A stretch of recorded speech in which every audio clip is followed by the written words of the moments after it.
Chapter 79. After looking at my stats, I was totally flabbergasted. I was too stupid, when dealing with All for One. Most likely his last attack was some quirk that made others unlucky, or maybe he stole my luck. Now I have one more headache to deal with. It's not hard for me to find the person who could help me, but I just can't go and steal her quirk. The quirk could help me in this situation is Erie's quirk that could rewind time on human body. Using it I could get rid of unlucky aura. But it's dangerous for me to go and get Erie in my condition. I was fucking almost killed by the bone I was chewing. If I fight Overhaul right now, I would die instantly from some random meteor that could land on me or a lucky attack that could land on me. Before I did anything I have to find the limits of my unlucky aura. After many slips from banana peels and many life-threatening situations, I now could understand the unlucky aura better. After researching it thoroughly, I knew I was in deep shit. Every second step I take something bad happens to me. Banana peels are conjured out of nowhere and poisonous animals attacking me from every direction. Thankfully it was limited to my body, meaning which is good. I tried to fly using Dragon's Head, but even in air something happened. The planes would fly next to me and try to crush me, or the swarm of crows attacked me. By limited to my body I mean that it doesn't affect my future plans. If I myself don't participate in any and just be a spectator, my plans wouldn't be affected. If it wasn't limited to my body I wouldn't be so relaxed. After careful thinking I came up with possible solutions to help me. My first solution is to make a new body for myself. And for that I have to sacrifice many quirks. In this world I have already stolen thousands of quirks. And most of them came from Cocoon. After upgrading Cocoon by sacrificing many quirks, it developed something amazing. Now it could grant quirks to animals, and that solved my greatest problem till that moment. Number of people is limited, and to child to grow up and develop abilities would take too much time. And I couldn't just kidnap a lot of people or I could be endangered. But after I upgraded Cocoon I stole thousands of quirks from animals. And those animals were far tastier than disgusting humans. Now was the time to make good use of them. I sacrificed many quirks to upgrade a really useful quirk I have stolen few months ago. And it was the former quirk of Jin Bubaigawara, aka Twice. Twice is a villain affiliated with the League of Villains and was part of its Vanguard Action Squad. In the original series he joined the League after Stain's arrest, but it would never happen as Stain already works for me and that League is already destroyed. Twice's quirk is one of the greatest quirks ever shown in the series. It is called Double. Twice's quirk grants him the ability to create clones of anything he touches, living or not. He is limited to only 2 clones at a time. After memorizing the measurements and characteristics of his targets, he can create a perfect copy of them. The clones won't disappear and they need to take a moderate degree of damage before they disintegrate into a mud-like substance. The greatest power of this ability is that the clone would have the quirk of the original. Just think how powerful I would be if I could endlessly clone myself and all of my clones would have my abilities. Sadly I just couldn't clone myself endlessly, not because I couldn't but it's too dangerous. The clones, especially the ones created for long periods of time, have their own autonomy. This weakness was clearly shown when Twice clones himself many times and lived like a king. Because he was lazy he gave all the works to his clones, forgetting that his clones are the exact copy of him. They too were as lazy as him, and after some time passed they rebelled, thinking they were original. Clones tied the original and for few days killed each other. It all ended when only one was left. And even he didn't know if he was original or just a copy. My plan is simple. I would make a clone of myself using a double and let it eat me. But because the clone would have a weak body, first I have to sacrifice many quirks to upgrade this quirk. It needed me to sacrifice 500 quirks to upgrade it, and finally I did it. It was the highest number of quirks I sacrificed once. After I upgraded Double I made a clone. Comment. I looked at him and said, "Open system and see your status. Does it say you are unlucky?" He answered, "No." After hearing his answer, I killed myself and let him eat me. Because I have immortal soul, I wouldn't die but change a body. Just after I closed my eyes, I again opened them. Now I was in different position and a small part of my last body was on the floor. I wiped blood out of my mouth and looked at my status. Chapter 80. I looked at my status and saw that I was still extremely unlucky, meaning that it wasn't bound to my body but my soul. What a headache. Normally speaking, if unlucky aura was locked in my body, I could get rid of it if I changed my body. But it was bound to my soul, which is far more dangerous. My clone didn't have the unlucky aura because it had different autonomy, but when I changed my body, it was transferred to the new body. But the most problematic part of this is that I don't have any way to get rid of my unlucky aura. I could only try and get Erie's quirk. But Erie's rewinding power works on body only but not soul.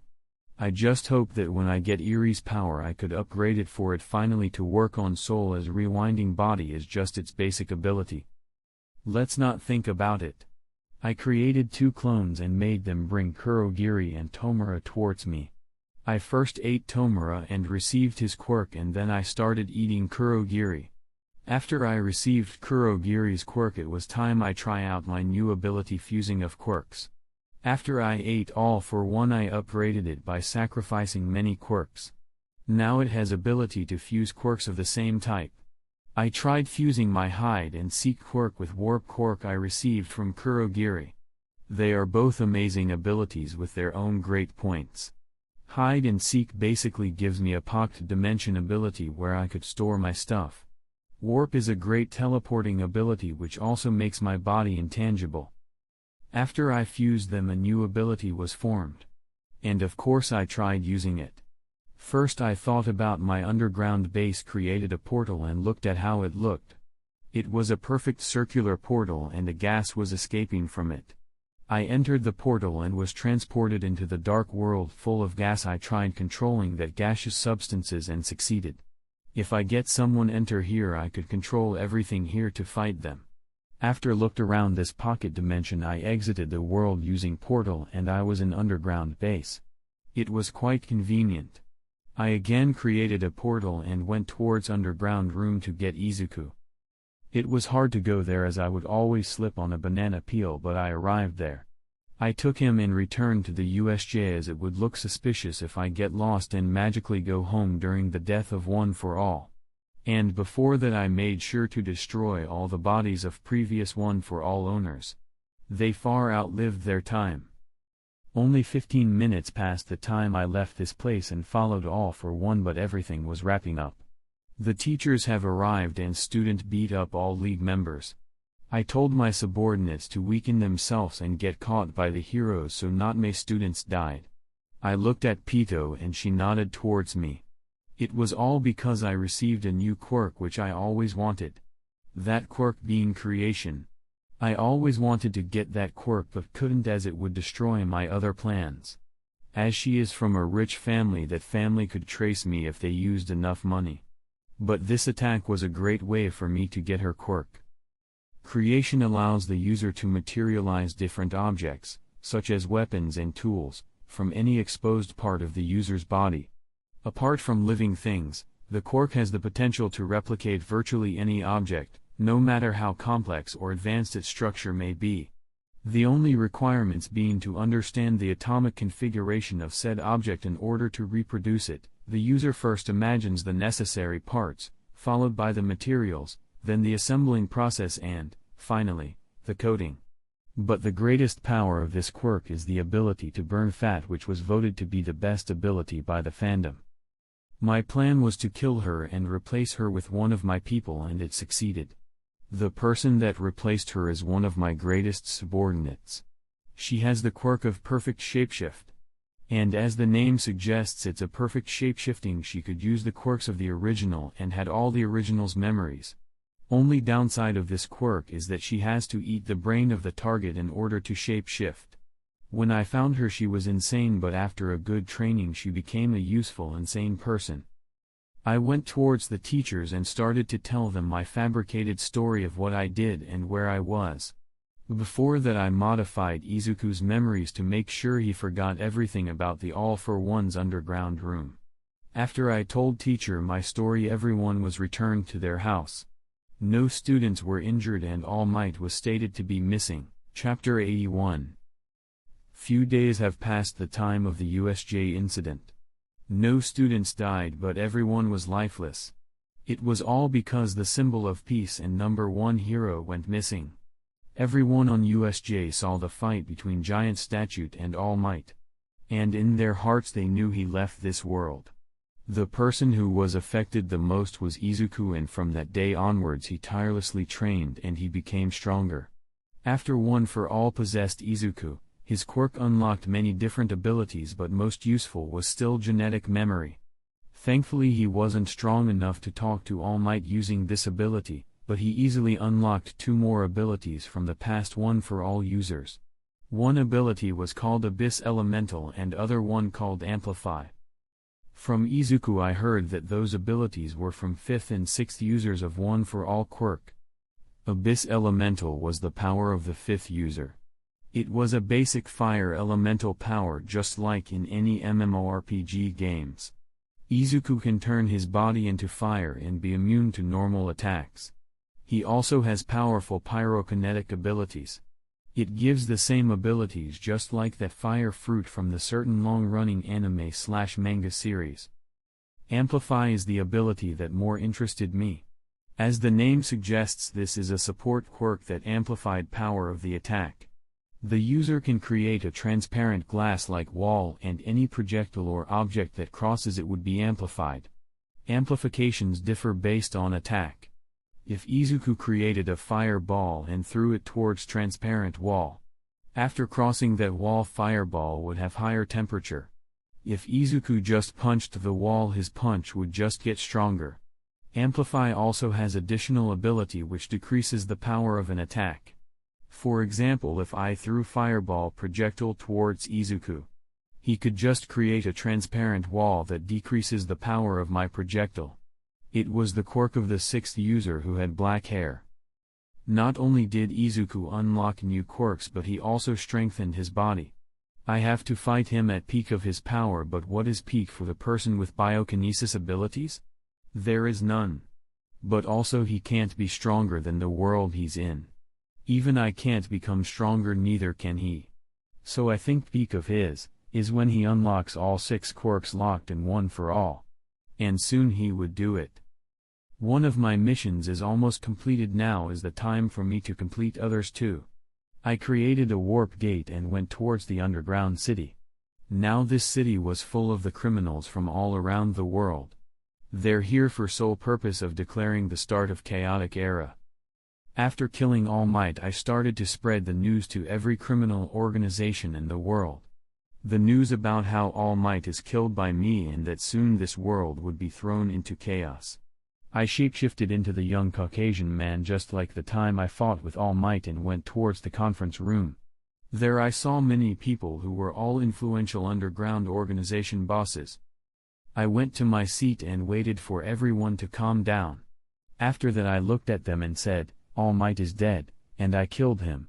After saying that I commanded Gentle to bring All Might's corpse. His body was in a glass coffin and was perfectly preserved. After that I said, "All Might's dead and now it's time for all of us to combine our power and regain the influence we once had. For years we were pushed around because of him. But now he's dead and we could finally show ourselves again to the world. I gathered all of you here today and here because I want to create a villain alliance. To combine our power so that second All Might would never appear." Everyone was silent. It was quite awkward. I looked at Overhaul, who was in the crowd, and said, "Show them the power of the bullet." He did as I said, as he was already under my control. After the USJ incident I sent my clone to get rid of the 8 precepts of death to complete my mission. After completing it I changed my body so I could make the progress of my clone mine. I also received Rewind quirk, but it didn't help me get rid of Unlucky Aura. The only thing it did was to give me long dragon horns. The bullets were my finest creation. I created them using 2 abilities. One of them was the ability I'll talk about later, and other was aura synthesis. This bullet would enter a person and as a parasite live in a person's body. It wouldn't damage body but would eat that person's quirk factor, the thing that allows people to have quirks.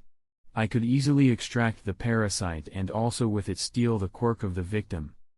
I looked at all the bosses and said, this bullet could forever make a person quirkless.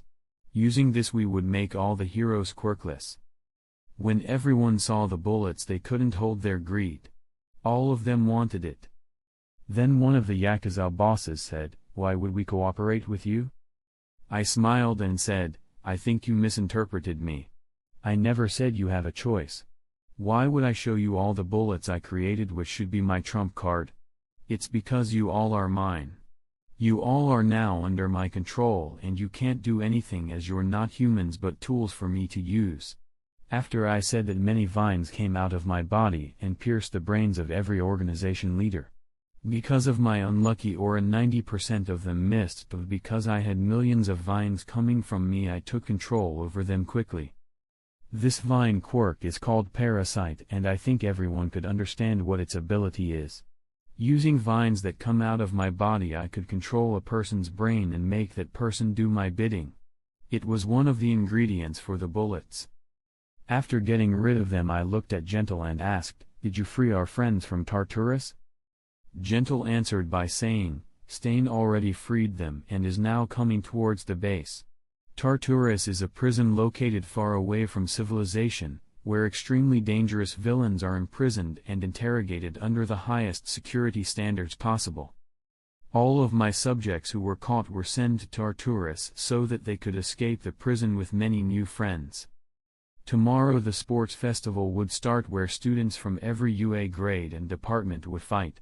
It's an event observed by everyone. It's truly the greatest scene for Villain Alliance to appear and be defeated by the new symbol of peace. And of course that symbol is me. Chapter 82.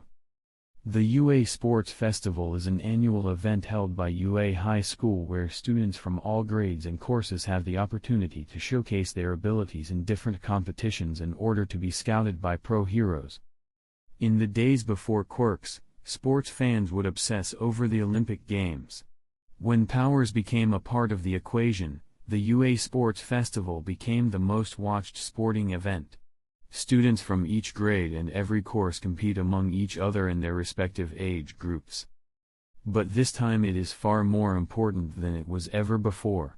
All because the rumors of All Might being dead that I spread around. Of course it wasn't a rumor but truth. People started to doubt the power of the heroes. Also many teachers were heavily injured during the USJ incident as the villains this time were all the elites raised by me, not some cannon fodder found on the streets. This further showed the incompetence of the heroes. All those aspects combined made people lose trust in heroes. To regain the trust, the UA principal came up with a plan. He would use the sports festival to show the people the power of the future heroes and regain the trust that was lost. Principal made sure that every Japanese and overseas citizens see this spectacle. And he'll take all the advantages that principal created for me. He's a really good principal. The attack would take place in the finals for the first grade students. It is the best time for everyone to notice me. Of course I wouldn't participate in the sports festival as if I did anything could happen as the universe is against me. So I send my clone to participate in my stead. I would observe what is happening there using one of my hundreds of quirks. This quirk is so unimportant that even author didn't create a name for it. Basically I could summon one-eyed bats using my blood. Those bats have a zero offensive power but they are almost indestructible. I also share an eyesight with them so I could kinda observe everything happening in the festival. I also used invisibility quirk to hide the bats so nobody could detect them, saving me a lot of trouble. I was sitting on my big sofa and using the one-eyed bat's eyesight I observed the festival. 30 minutes left till the start of the first year classes. Before it started I was asked to lead the student pledge. Oh, by the way, I met my old classmates in this test. They were Elizabeth Crazy Girl with huge imagination, and her boyfriend Akio Hyaku MC doesn't know his nameless parents already engaged him to Elizabeth. Akio Hyaku is powerful enough to be in Class 1A, but because of his love he sacrificed himself and went to the support department where Elizabeth is. It's truly a great show of love and affection. After seeing that, I even decided to increase his quirk power using Cocoon after the festival. As you already know, my name is Akio Hyaku. This is that mandatory funny scene before the real action. I hope you'll laugh. As mentioned above, my name is Akio Hyaku and this is a great story of my great mission. I had an emotional breakdown after I gave up on Elizabeth. I couldn't sleep or drink anything as I was pained from my loss. I asked myself, what would I do now? My life became colorless after I gave her up to him. It all changed that fateful day when I was taking part in UA entrance exam. It would have been last time I met Elizabeth as I was going overseas. Miriam joined UA, so of course Elizabeth followed him. It would have been the last time I saw her. I easily got rid of all the weak robots, but when the gigantic robot appeared I was accidentally kicked by it and was thrown far away. Using my golden energy I manifested wings and flew towards the robot. When I arrived, their robot was already destroyed and Elizabeth was taken advantage by the green-haired boy. Izuku saved Elizabeth during the UA entrance exam. That's when I set a new goal to accomplish. I can't fight Miriam as I'm too inferior to him. But I'll do anything to protect Elizabeth. Miriam has too much to do as he trains every day vigorously to become a great hero. Even though he loves Elizabeth, he still needs to train. To protect the weak and kill the evil. He can't protect her, so I'll take that job. I'll protect her until their wedding day where they truly could finally be there for each other. This guy is clearly dangerous, we have to lock him up to save our society of deep retardation. Until their wedding day I'll protect Elizabeth even if I have to sacrifice myself. I greeted them and quickly went away. I have to give lovebirds some time together. High school is the best time for love to bloom. Even MC became a retard, so Akio's retardation doesn't work on people who already are stupid. Chapter 83.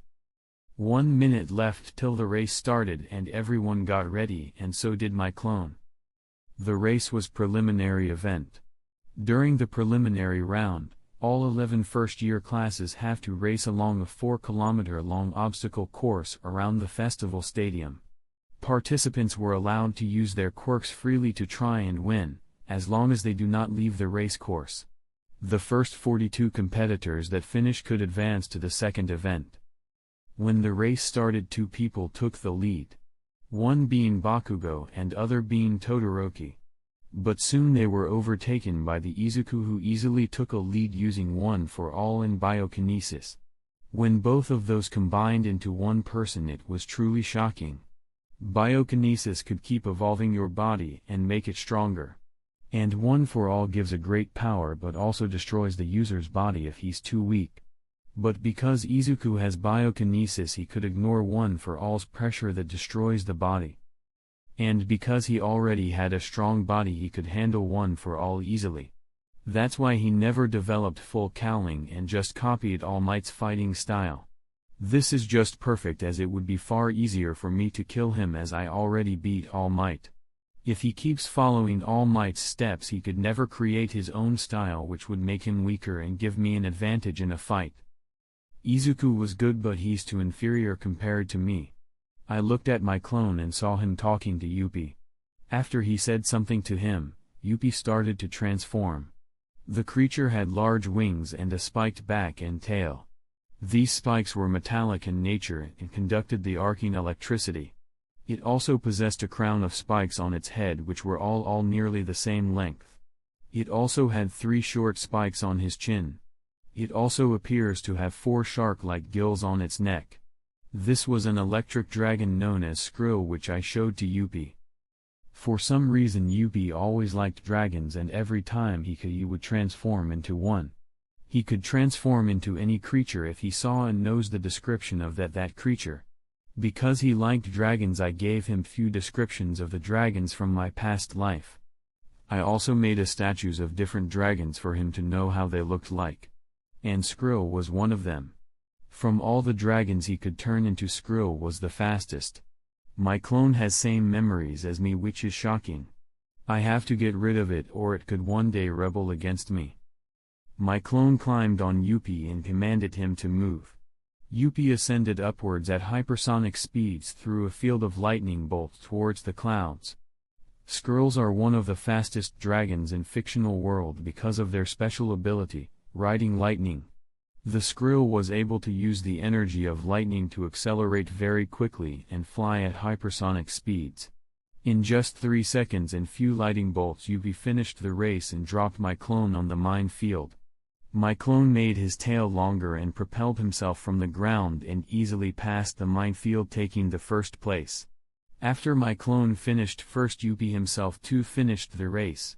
Third person who finished the race was Poof, as he had wings and was very fast. After few minutes, Pito too passed the race. Because she had no wings, she had to be like others and fight her way throughout the obstacles. After they all finished, I cut the connection between myself and One-Eyed Bat. There is still time till the second stage, so I had free time to keep and accumulating quirks. After I became extremely unlucky, I kept searching ways to reverse it. By many trial and errors I finally found a way for myself to get rid of this unlucky aura. I sacrificed few hundreds of quirks to increase my sacrifice quirk's power. Now it became so strong that I could increase my many other characteristics using sacrifice. I could also make myself lucky using sacrifice quirk.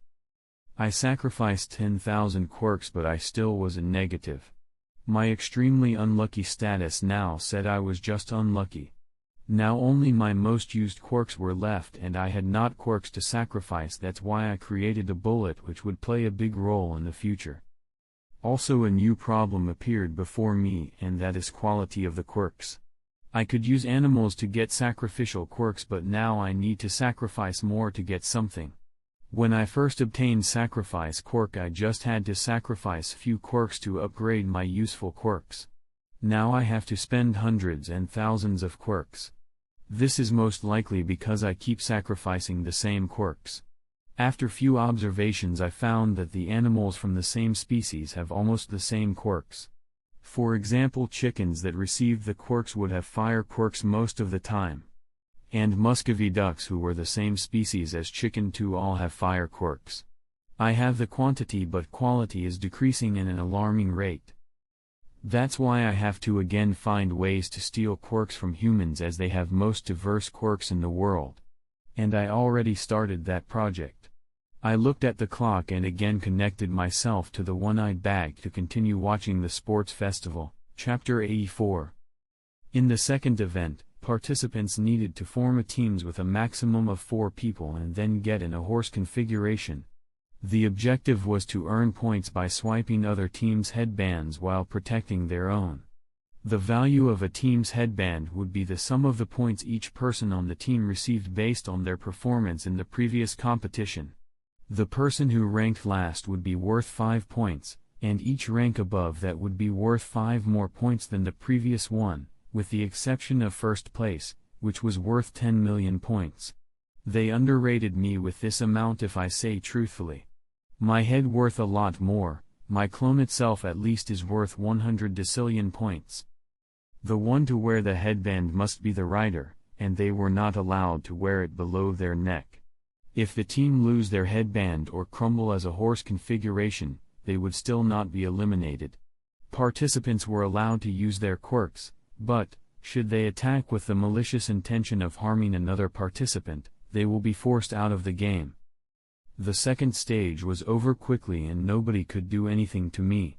When people heard that I was worth 10 million points, everyone tried attacking me, but before they did so I commanded Yuppie to fly and hover above stadium. My team consisted of Yuppie, Pito, and Poof. Yuppie transformed into a giant red dragon and hovered around the stadium in air. Nobody even tried to attack us after seeing Yuppie's transformation. And the second stage ended with me not doing anything. Now I'm sitting in a waiting room to wait for the finals. They announced that I would fight a third battle. First battle was Izuku vs Poof. You may ask what happened to Hitoshi Shinso? Even if you didn't ask, I would tell you. He's now undergoing a cocoon treatment. Before the sports festival started, he visited Class 1A and I asked him to join me. Of course he declined, so I forcefully threw him into the cocoon. And he's still there undergoing evolution. Now few days passed since then and he's still there. It's quite shocking actually, as the normal people would just need a half day to receive a quirk. Even Izuku needed just 12 hours and he's the main character. I hope he isn't dead. Poof was called to the arena and so was Izuku. If I had to bet who's gonna win, I'll say it would be Izuku, as he already knows Poof's weakness.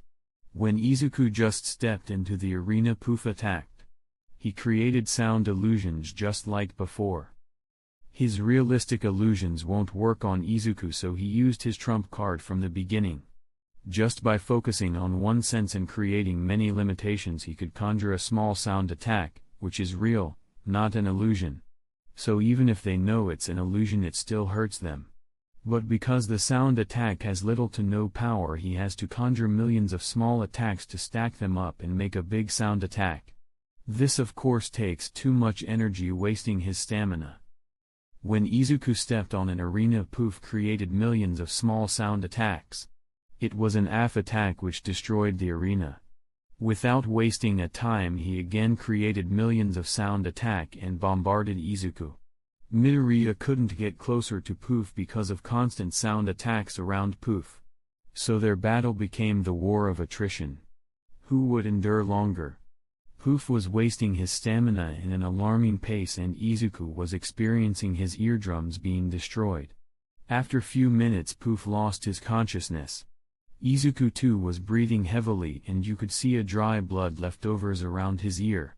Most likely his eardrums were destroyed many times, but he kept healing himself and experiencing a terrible pain. Next battle was Yuppie vs Ochako. Well, I have nothing to say. And I don't have to say anything, as the battle wouldn't continue because they arrived. When both Yuppie and Ochako entered the arena, which was rebuilt after the first fight, the sky started to be covered in golden color. A gigantic barrier covered the whole stadium and its surroundings. That was not all, as at the same time two giants appeared out of nowhere outside the stadium. They both had the same face and same giant size. From one-eyed bat I could see a bird flying over the stadium. It was a fire bird with gigantic wings. At the same time, whole stadium started to disintegrate and earth started to get muddy. When people's feet touched the earth, they started to sink into the earth. Not only did earth become muddy, but sharks could be seen swimming in the mud. Near the place that once was a stadium stood hundreds of people, every one of them uglier. I mean vicious than the other.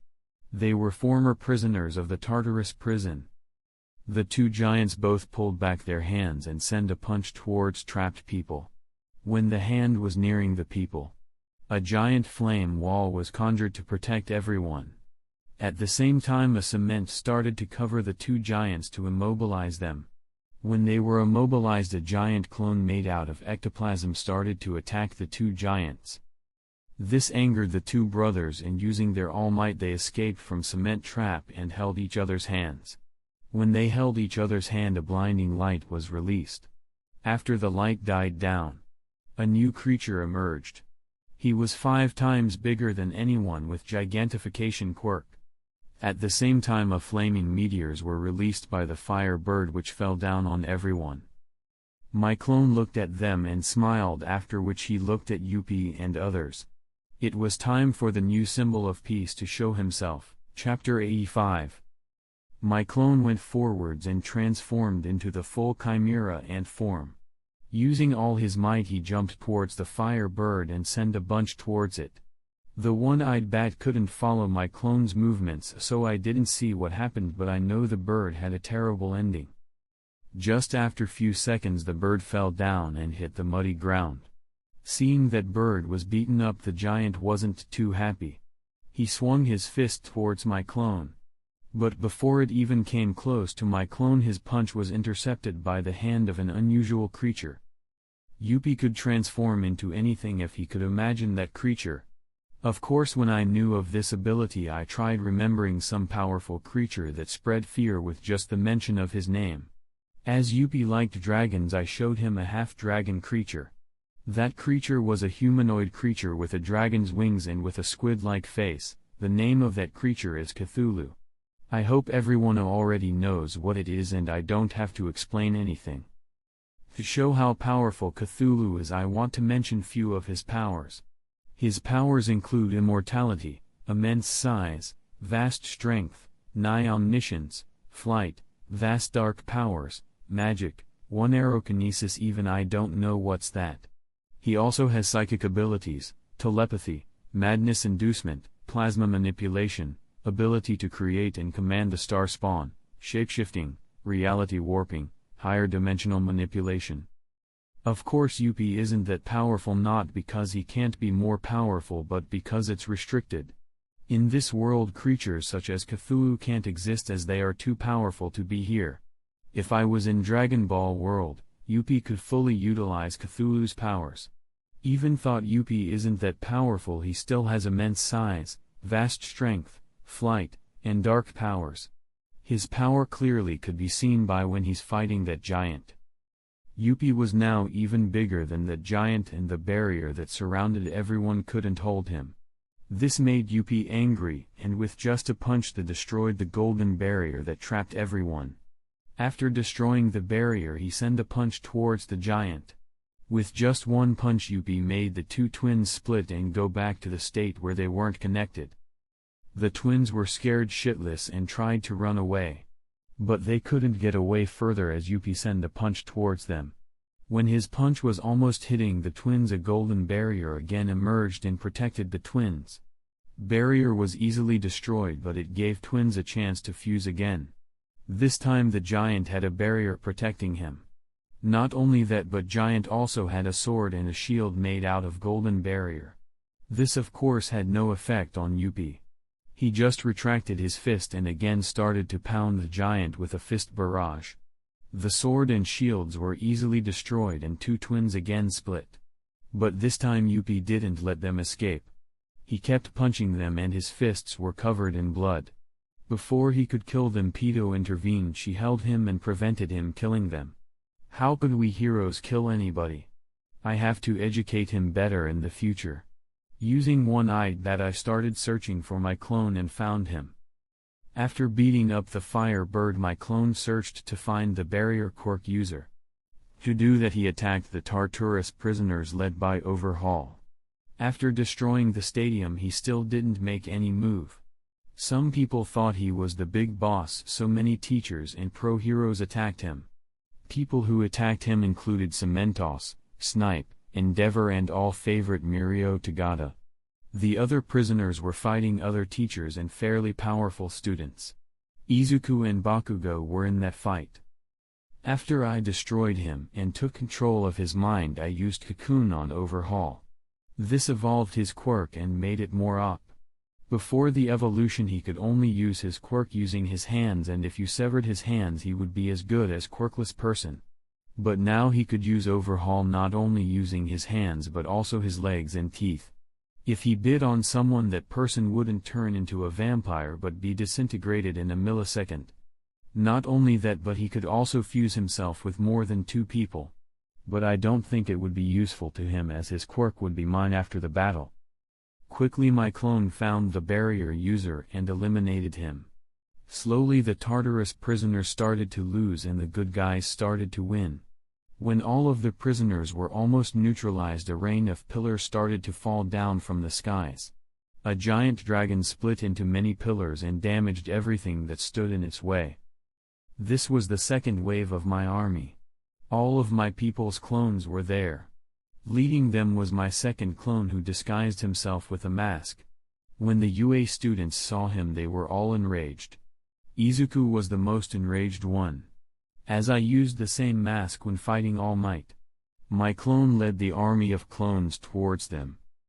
After obtaining double quirk, my life became so much easier, as this power is truly terrifying. I made clones of my every subordinate and send them to attack. Even if one of them die, I wouldn't experience any casualties, as it was just a clone. If the clone was killed, I could make more clones and send them to fight. My clone looked at everyone and said, "Bow down before me or I'll kill you all."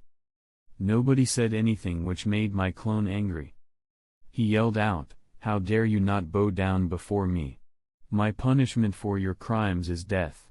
After saying that, he summoned 100-hand Guanyin. Chapter 86. Everyone who came before my clone was destroyed and no one could survive an attack from 100 type Guanyin. But when I was in my peak, someone teleported behind me and attacked with a fist that was covered in fire. The person who attacked my clone was Izuku, and his fist powered by fire targeted my clone's heart. He didn't move or tried to dodge because someone protected him. The person who protected my clone was a big man with a big and wide smile. That person threw himself in front of Izuku's attack, and when Izuku saw him, he stopped. Fully exploiting Izuku's weakness, that person attacked Izuku. He couldn't escape and was thrown far away from the battlefield. When Izuku was taken care of, that All Might looked at all the heroes and started to attack them, helping the villains. All Might was killed by me, but I still had the body. After measuring him, I created his clone and sent him with my clone to attack the heroes. That's why double is one of the greatest quirks in the series, as I could create a double of even dead people. Even if all of my people died, I still could create their clones. And even if I die, I still could make a body for myself. When All Might's clone attacked, all the heroes and people started losing hope.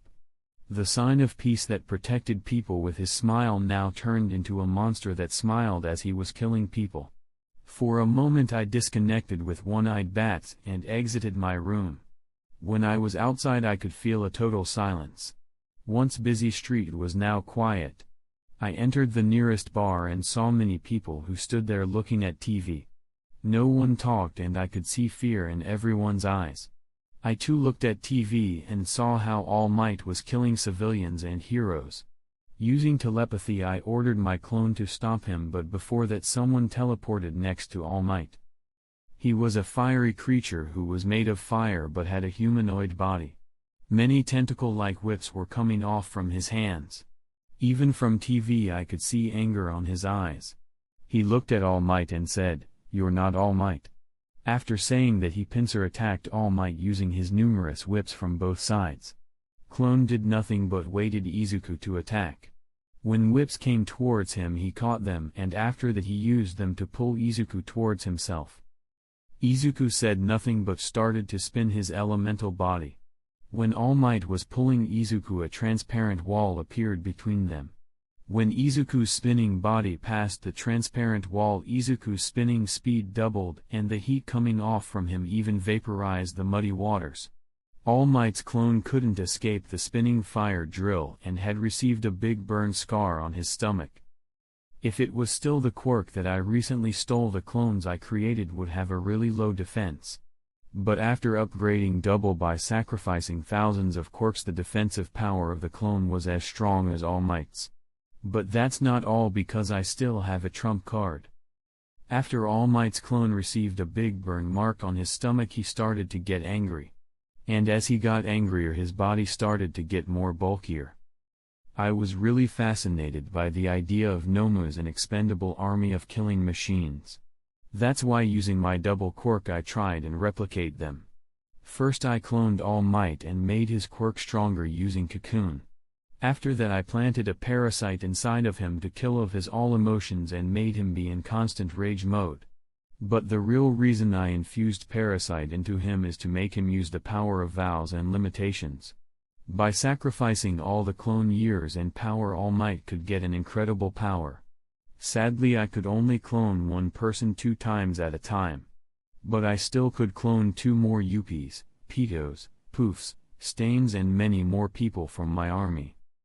All Might turned red and he basically looked like a Thunderbolt Ross from Marvel Comics. Red, angry and ugly. All Might looked at Izuku and sent a punch towards his elemental body. His punch didn't injure Izuku but was instead slightly looked burned. Of course that small fire couldn't injure angered All Might, but it made him more angry. Just like that, Izuku fought anger mode All Might.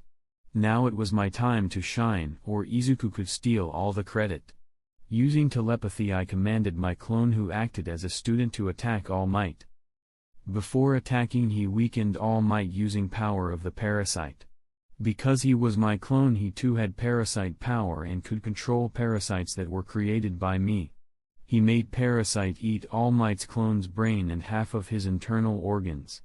They were completed in seconds. Comment. My clone fully transformed into Chinara ant form and jumped. He landed on top of All Might and said, "You're a disgrace. You don't deserve the title of the symbol of peace. You got corrupted, and as a hero I would punish you." Chapter 87. All Might was really weak. By just landing on him he died. I couldn't show off my cool moves now. After thinking for a second, I looked at Izuku. He was next to a dead All Might's clone body. He was crying like a baby. I want to kill this annoying piece of sh, but Master told me to keep him alive. I really don't understand why Master wants him alive. He could just create Izuku's clones to complete a mission. Or he could just plant a parasite on him. I looked at Izuku and gave him a hand. Smiling, I said, "Izuku, this is not the time to cry. Look around, look how many people died because of those criminals. It's not the time to cry but the time to fight. I too am saddened by what happened to All Might. You have to avenge him. If he was here he would have been really disappointed in you." After telling him a cliché motivational words, I went to fight against the other clone. He was attacked by a worrisome bug. He was a tall young man with a very muscular build. He had blue oval-shaped eyes and a round nose. He has blonde hair, the top part of which is arranged in a cowlick, while the bottom section is worn swept backward. It was Mirio Tagata, the strongest student in UA. I looked around and spotted Nehire Hato and Tamaki Majiki helping out the heroes and fought Master's army. Mirio's quirk allowed him to become intangible, letting him travel through solid walls and the ground while letting enemy attacks slip through him. However, when he becomes intangible, his clothes slip through him, leaving him nude. By activating his quirk, he can slip through the floor into the ground, then reposition himself and deactivate to cause himself to shoot back out of the ground in a different spot. All those abilities make him a bane of the other clone who could just use 100 type Guanyin. After my clone landed on All Might and helped Izuku, many people cheered for him. Their cheers intensified when they saw him go towards my other clone. He was using 100 type Guanyin and fighting Mirio Tagata. I couldn't look at their fight and went home from the bar. It was such a disgrace. 100 type Guanyin was a dignified Hatsu ability in Hunter x Hunter world. It was one of the strongest abilities there, and now using it my clone can't beat a normal student. After coming to this world I couldn't use 100 type Guanyin, but after many upgrades I could, but its power was still weak. Even thought Tagata can turn intangible, he isn't fast himself. If it was Netero he would have squashed him without him realizing what happened. Even thought 100 type Guanyin has same or more offensive power than in Hunter x Hunter world. Without proper speed it can't win against Tagata. Be it quirks or Hatsu abilities, they would all weaken when I go to the next world. The only thing that I can rely on is my body.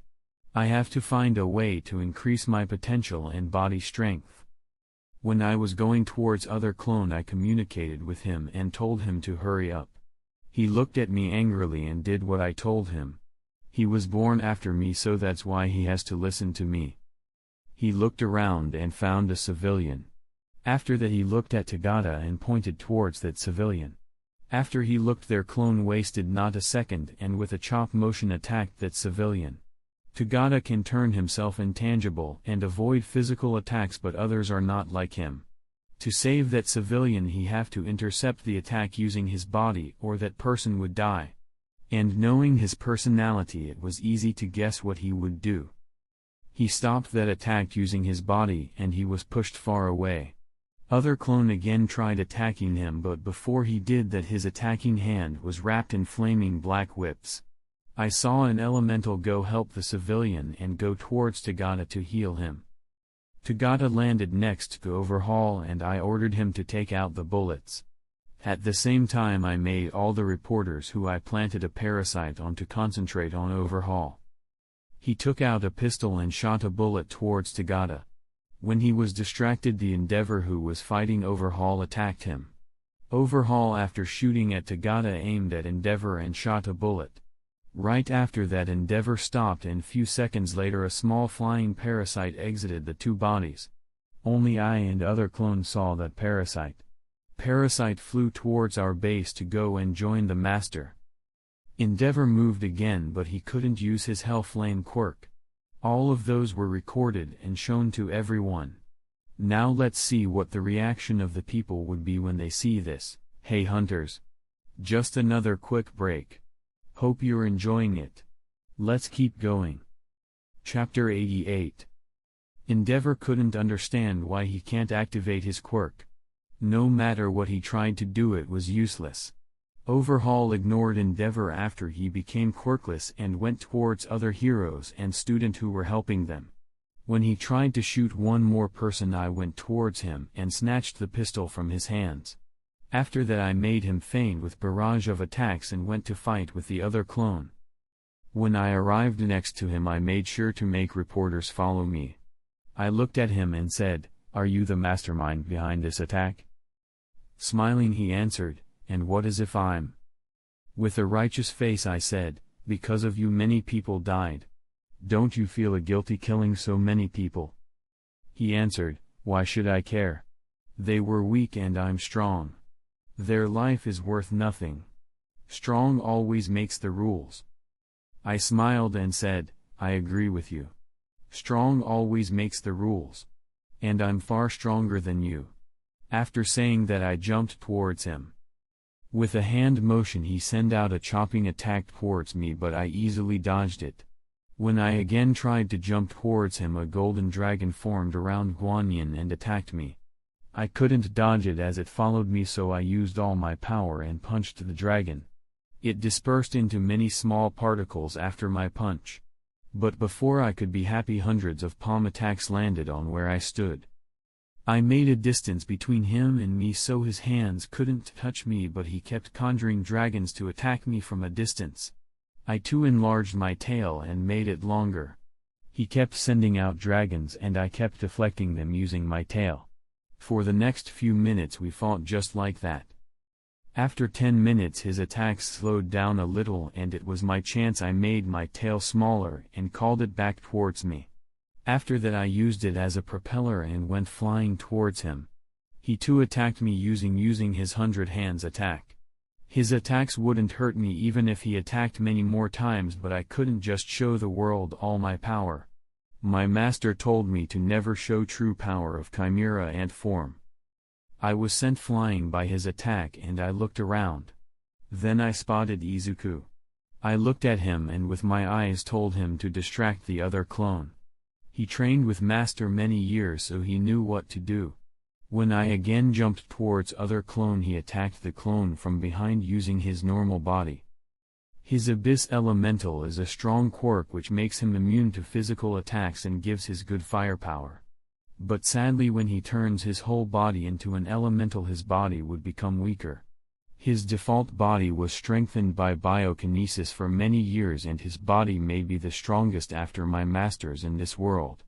So when he attacked the other clone with his body, it started to shake and other clone looked towards Izuku. It was my chance and I pointed a pistol towards him. After that I pressed on a trigger. A month have passed since the attack on UA High School and life went back to the more peaceful times. After the attack on UA I gained a lot of popularity and I even got a medal for my achievements. Using the popularity I gained, I brought forward's anti-quirk movement against the criminals. Before the attack I made millions of bullets and hid them. After my clone defeated the other clone, he interviewed the mastermind and found the location of the bullets shown on TV. Many people saw the power of the bullets and as expected they wanted it. My movement was all about using those bullets on the criminals. Now I'm standing in front of thousands of people and readying myself to start speaking.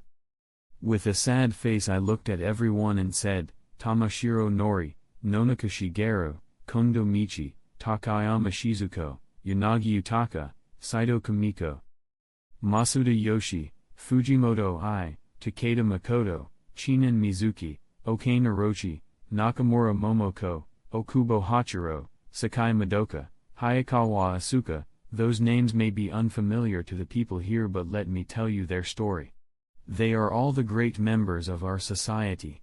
They worked for this country, some as a doctor saved many lives and some as mall clerks made our life easier. They paid their taxes and supported the government. But what did they get? They were killed by the people who the government protected. Why would government protect them? Are they some kind of saints, you may ask?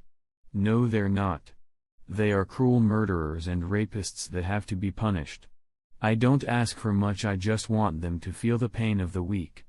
They were corrupted by their quirks. They're like drug addicts. It's almost impossible to get rid of them if we still let the drugs run free. The same applies for those criminals. They wouldn't change if they still have their quirks. I stopped for a minute and looked at everyone. I saw a reporter raising his hand and I pointed at him and asked to say whatever is in his mind. He asked, "We know nothing about those bullets. What if those bullets contain many poisonous chemicals that can kill them? Would you take responsibility if any one of them died?" I smiled and said, "For the whole month we examined the 3 people who were shot by the bullets. Their health is in their peak conditions and they didn't show any signs of diseases. Even if you all don't believe me, I can use the bullets on myself." After the press conference I went back to my room and took a deep breath. I could feel it. Millions of quirks would soon join me. Chapter 89. I was sitting in my room when my royal guards arrived. I looked at Pito and asked, "What happened to the people who tried obtaining bullets from us?" She answered, "We were attacked during its transportation and all the attackers were eliminated." I really liked that I was born in a wealthy family, as that makes everything easier. My family is one of the wealthiest families in Japan. And in anime world, Japan equals whole world, so my family is the wealthiest family in the world. After finding the bullets I had to give it to the government, but they're too incompetent. If they received those bullets they wouldn't do as I wanted. That's why it was important to show normal people bullets' powers, or the government wouldn't even reveal it to civilians. Using my family power I got hand of all the bullets by the pretext of researching it. Yuppie asked me, "Your Highness, are you sure that the bullets will be accepted by everyone? Many people in this world have quirks, and if the bullet that can take away your quirk appears, wouldn't you want to get rid of it?" I smiled and answered, "Yes. Many people in this world do have quirks, but most of those quirks are not equal. There are quirks that can make you invincible, and there are quirks that just gives you insomnia. And most people have weak quirks. Their quirks have zero power or potential, so even if they lose it they wouldn't care. But if they knew there was an object that could make quirks obsolete, they wouldn't be scared of it but accept it with a smile in their faces." I looked at Yuppie and asked, "Who would you be scared the most in this world if you had weak quirk?" Yuppie answered by saying, "A criminal with strong quirk." Yes, the criminals with strong quirks are fear-inducing, but in my point of view anyone with strong quirk is feared, not only criminals but also heroes, I said. Looking confused, Yuppie asked, "I can understand if people feared criminals, but why would they fear heroes?" "It's because they're strong. We fear anyone who is stronger than us. Superheroes, just like supervillains, are stronger than the normal citizen. But between them one thing is commonly accepted. That is, heroes always win. Good always beats evil. No matter how dark is the night, it would still end and daytime would arrive. That's why I think that I would fear superheroes more than supervillains," I said, and stopped to drink my tea. After that I said, "And the person who I'll fear the most would be All Might. Before us he was strongest hero in the world. He was so strong that not one person knew what his powers were. All the criminals feared him, and I'm sure criminals weren't the only people that feared him. I'm sure many normal quirkless people feared him too. All because he was strongest. He was a hero, but what if he wasn't? What if he was a criminal?" I'm sure those thoughts came in every person's mind sometime in their life. If he was a criminal, no one could stop him because he was the strongest. That's why All Might was an important part of my plan during the attack. Yuppie, again confused, asked, him being a bad guy is important? Yes, it is. I answered and continued by saying, him becoming a bad guy was a message to everyone in this world. Message that no matter how good person is, you always have to be aware of him if he's stronger than you. All Might helping bad guys made normal people realize the genuine fear. The person's emotions are really interesting as they always change, and the more stronger the emotion is, the more terrible the change would be. A great love could turn into a great hatred in matter of seconds. And great admiration could turn into a great fear. All Might becoming a villain made everyone experience carnal fear. And that's when we found the bullets. The answer to their fear. That's why I think the bullets would be accepted without any worries. As they negate the fear of the strong. With the bullets, normal people now have the opportunity to overcome the fear of the strong.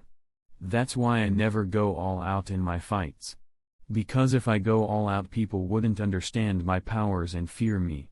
But if I keep my powers within their limits, the people wouldn't fear me as they know that I was strong, but there were people stronger than me.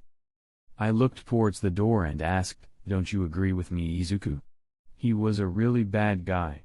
He tried to hide his power from me. The door was opened and Izuku entered the room. His eyes were bloodshot and he was clenching his fists. He said, you were the one that turned All Might into what he became. I looked at him and smiled. Readers, look carefully as you are witnessing the great example of my words. The person who had greatly admired me for many years now has a look of wanting killing me. The human emotions are so interesting. It's interesting how his admiration turned into a hatred. It's really priceless. I turned into my chimera ant form and said, yes, it was me. Izuku yelled out, you deceitful piece of shit. I'll kill you. I smiled and said, you're not that truthful too. You had to tell me earlier that you already awakened all the quirks of the past one for all user. I was waiting for this moment. Chapter 90. I went towards my arena and Izuku was following me. When we arrived there, I looked at the clock and then looked at Izuku. I said, I'll give you a whole minute to attack me. You could attack me using all your quirks. From the time I arrived to this world, I never used my whole power. Even I don't know how powerful I'm. Overall power of my hero characters is just little bit weaker than people from Hunter x Hunter world. Even thought I was weak in 300x, I still had time to grow in this world. Every time I consumed someone, my chimera ant form would get little bit stronger. I know that I'm stronger than I was in Hunter x Hunter world, but don't know by how much. Izuku looked at me and said, are you sure? After I nodded, I felt little bit pain in my stomach. I looked down and saw a fist touching my belly. He used this power again, which looked like teleportation. After seeing that his attack failed, Izuku took a step back and his muscles started to get bigger. His body became super bulky, twice of his original size. I again felt pain in my belly. This time it was far more painful but still tolerable. I looked at him and said, is this all you got? You're just wasting your quirk. Use everything you have right now. Only 23 seconds left. I could see he was really angry at me as his eyes were bloodshot and he was trembling from anger. He did nothing, so I said, only 14 seconds left. After hearing my words, he again took few steps back and he started to concentrate. Slowly his skin started to harden and look like scales. His size too got bigger. When only 3 seconds were left, I felt an intense pain coming from my belly and I puked blood from my mouth. Even thought it was painful, I still had almost no injury. Knowing that nothing could hurt me, I looked at Izuku and said, time's up. It's time to pay. After I said that, I sent out a punch towards his stomach using my full power. Izuku was sent flying across the arena and crashed on a wall and broke it. The wall was created from the strongest metal in this world, but it didn't stop Izuku as he kept flying. I created a portal and teleported next to the flying Izuku. I again punched him and sent him back to the arena. There were 2 big holes in his body. When I looked at him I could see that those injuries were healing in an alarming pace. I really envy his regeneration powers. Not wasting a moment I went towards him to steal his quirk, but when I neared him I felt danger. That same moment I dodged to my left, and it was a good idea because that place I stood in before now had a deep and long opening on the floor that went many kilometers long. I looked at Izuku and saw him stand up. Right now he was not himself. His body turned red just like Berserk All Might. Many whips were coming out of his back. Those whips were darker than anything in this world. I again felt danger and dodged to my right. Like before, the place I stood now had long opening on the floor that stretched many kilometers. That wasn't all, as at the same time I was assaulted by many black whips from every side. I protected myself using my hands to cover all my weaknesses. For few minutes I was assaulted by many whips, and after it stopped I had many small cuts all over my body. I looked at Izuku and saw a red demon-looking man. He looked at me and said, "Apologize. Say sorry that you killed All Might." I smiled and answered, "I'm sorry to tell you, but I never apologize to the people who are weaker than me." After I said that I ran up to Izuku and touched him. Slowly he went back to being a teenager and I bombarded him with punches. After that I stole his quirk and killed him. Rewind is a really useful ability. With it I revinded Izuku's body to a state before transformation and killed him. I'm really lucky that I stole this quirk from Eri.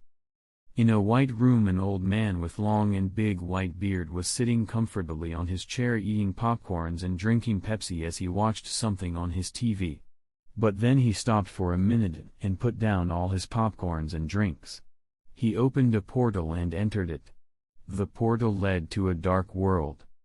There he walked around the dark world for a few minutes and arrived before the body of a teenage boy. He smiled and said, "If you survive this challenge for 100 years, you can get your vengeance. This is a test but also an opportunity." A year passed from a time I killed Izuku. I made his clone and implanted a parasite inside of him for his replacement. Soon he'll become a hero he always dreamt to be. The Redemption Act was passed soon after Izuku's death. Many criminals would get their sentences shortened after the government take away their quirks. From this law I received millions of quirks. I used those quirks to improve my most used quirks. After I was sure I'm strongest person in the world, I implanted parasites in every authoritative government official, finally successfully taking over the world. Also I fused my kleptomaniac, one for all for one, overhaul and biokinesis abilities and to create a new quirk. I called the new quirk Ultimate. Even now I don't know fully what it can do. I still can use abilities of the fused quirks. Also it has a new ability which I called Limit Break. That ability is like an upgraded version of Kleptomaniac. If I consume considerable amount of meat from certain race and understand them fully, I could evolve my race. Because I ate many people, I evolved my race from human to Arc-Human. This evolved human form was just weaker than my Chimera Ant form. Most likely this form Izuku would have achieved if he trained in biokinesis.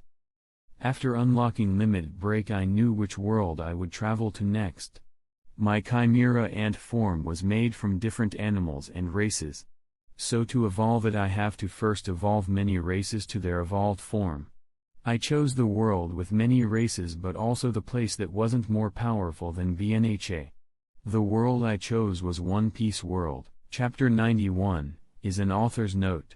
Chapter 92. Well, before going to the new world I have to address 2 problems, one of which is to reincarnate with my abilities or not. When I arrived at BHNA world, all my Hatsu abilities turned into quirks, and if I now reincarnate into One Piece world, would my quirks become devil fruit powers? Devil fruits are mystical and mysterious fruits found throughout the One Piece world that, when consumed, provide the eater a special ability, depending on the type and variation of the fruit itself. With only one notable exception, an individual can only acquire the powers of a single devil fruit. This is not a problem for me as my body is strong enough to have many quirks, and having many devil fruits wouldn't kill me. The problem is that devil fruit users are weak against water. Devil fruit users are susceptible to all types of water. The only requirement for it being if it's moving or not. Moving water, like rain or waves, does not weaken devil fruit users, while standing water does. This weakness further is intensified when you know that One Piece world is covered in water and there is no large chunks of lands like continents but some small islands. How could I have weaknesses? Perfect creature isn't perfect if he has a weaknesses. Other problem I had to consider is if my quirk ultimate would become a devil fruit or not. It may seem obvious to other people because if it's supernatural power then it has to become a devil fruit when I travel to One Piece world. But in One Piece world not every supernatural power came from devil fruits. Some of them came from different races. Mermaids for example could communicate with fishes and command them. There are variations of this power that appeared in One Piece world. Fishman Jinbei could communicate with whales, and one of the ancient weapons Poseidon, mermaid princess of ancient times, could communicate with and control sea kings. Sea kings are sea creatures which are generally much larger than the normal ones. Without my quirk ultimate I can't evolve my race, so I have to reincarnate with it. But if we look from the other angle, this quirk can be counted as a racial supernatural power. After sorting out everything I decided to reincarnate with ultimate. If it becomes devil fruit I just have to make myself so strong that even if water weakens me I could still fight. If it becomes a racial supernatural power then I have nothing to worry about. I used double quirk and made a doppelganger. After that I used cocoon and changed him. After obtaining millions of quirks I upgraded many of my quirks. This also includes cocoon. After I upgraded it, new ability was available for me. That ability let me change the personality, memories and body of the person who was inside my cocoon. I made so that my doppelganger wouldn't betray me and do whatever I program him to do. I programmed him to act as me when I'm not in this world and keep obtaining many quirks. After that, using ultimate I transferred all my quirks to him. Ultimate was combination of my kleptomaniac, one for all for one, overhaul and biokinesis quirks. After I fused them, using ultimate I could still use abilities for of the fused quirks. After making a doppelganger and programming him I asked my royal guards to come to my office. It took less than a minute for everyone to gather. I already obtained 3 one-way tickets for my royal guards. When I looked at them something was odd. All of them were shaking. It started happening few days ago when I evolved my human form into Arc-human form. Looked at Yuppie and asked, "Did something happen to you? Why are you shaking like crazy?" Yuppie without a hesitation answered, "Your Highness, for few days whenever I look at you I feel inferior. Before this I only felt inferior to your chimera ant form, but now even in your human form I feel inferior. Maybe this is the bonus ability of my new form? I really don't care." I looked at my guards and started to kill them. After killing them I fed their bodies to my doppelganger so that he can save their quirks. After sending them to the One Piece world I killed myself. My destination was One Piece world 913 years before the main storyline.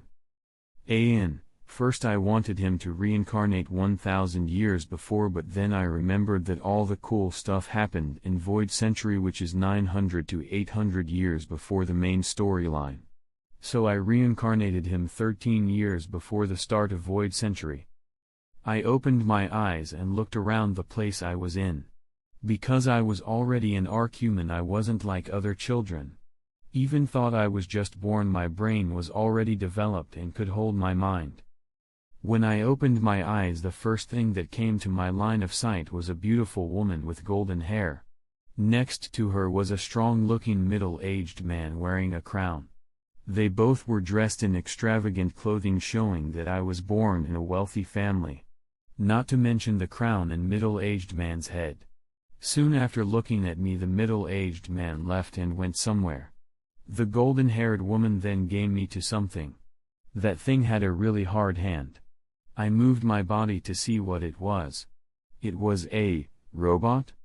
Did I reincarnate in the right place? Chapter 93. I was now taking a nap. You can just look at my stats in the meantime. Greater than stats arc human form. Greater than strength excellent, you can easily kill an average adult man from this world with a punch. Greater than speed excellent, average adult from this world can't even follow your movements.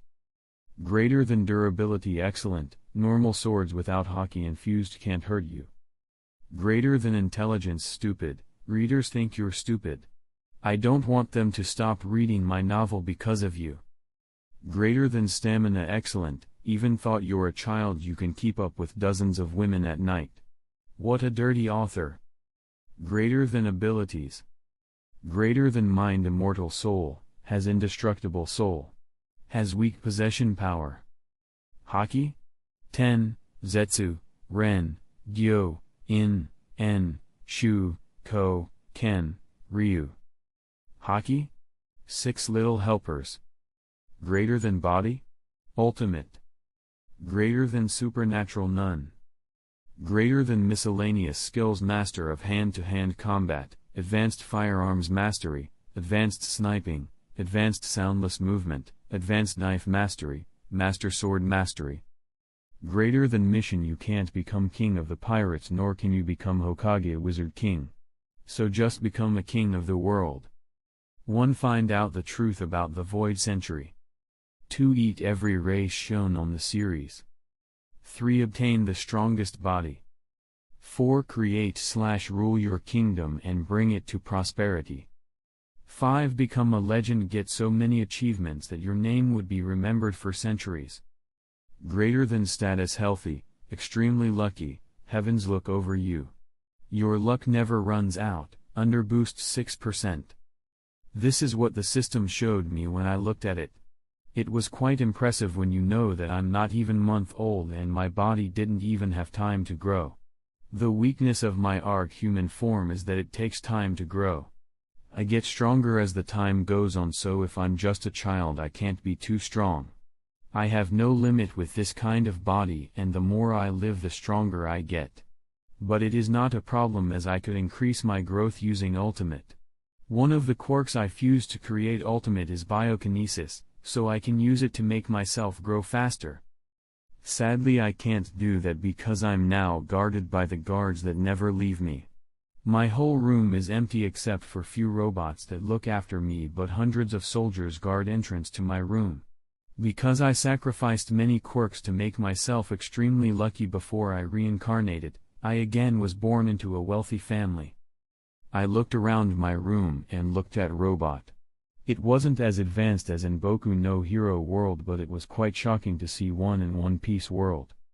I'm sure this is One Piece world because of what systems tells me. There is a word hockey in my ability list. Hockey is a mysterious power that is found in every living being in the One Piece world. It is not that different from the typical senses. It is quite similar to Nen from Hunter x Hunter world. That's why it was identified as hockey and not devil fruit power.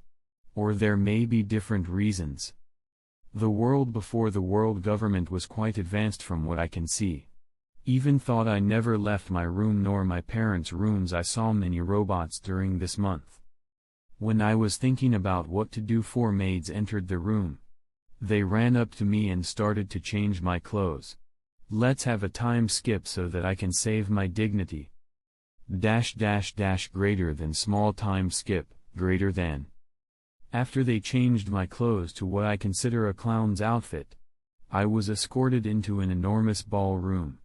And by enormous I mean really enormous. There were few giants in that ballroom, but even they didn't look that big inside the ballroom. I slowly looked at everyone who was there. There were many different races from all over One Piece world gathered here in one place. There were merfolk and fishmen, giants and minks, and I could even see some men in kimono that carried a katana. When maids brought me into the ballroom, many of the guests stopped and looked at me. I was brought next to the king and the queen. The king looked at me and then raised me up, Lion King ripoff, and he said, Today I gathered you all here for a great celebration. My loving wife finally gave me an heir.